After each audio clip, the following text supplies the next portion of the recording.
Nascondevano la cocaina che riuscivano a portare nell'ambito veneziano nella laguna, nascondendola dentro alcune pentole a pressione che immergevano nelle barene. Ingegnosi, oculati e sospettosi, la banda di import e spaccio di droga sgominata dai carabinieri di Venezia era perfettamente organizzata e attenta al minimo dettaglio.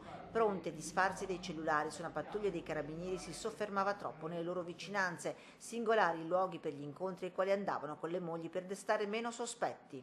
Spacciavano in località anche abbastanza inconsuete, tipo centri commerciali o zone movimentate in cui incontravano i clienti, tra virgolette. Ai vertici del gruppo due esponenti dell'ex Mala del Brenta, Mariano Bonato, residente a Giovra del Montello, e Massimo Davalà, veneziano. Il primo, con la figlia, anche lei arrestata, procurava la droga che poi il secondo, Davalà, smerciava e gestiva. 16 le persone in manette, tra cui anche un impiegato dell'Agenzia delle Entrate, 27 quelle indagate.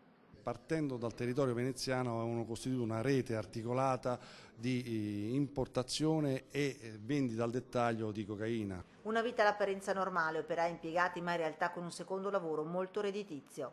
I modi in cui vivevano questi soggetti e l'indagine ha trovato parecchi beni che sono stati sequestrati provento sempre dell'attività illecita. Barche in una darsena di Campalto, automobili, immobili e altri beni che i militari hanno sequestrato da una SRL per un valore di oltre €1.000.000, il cui manager è un commercialista con studio in centro storico a Venezia.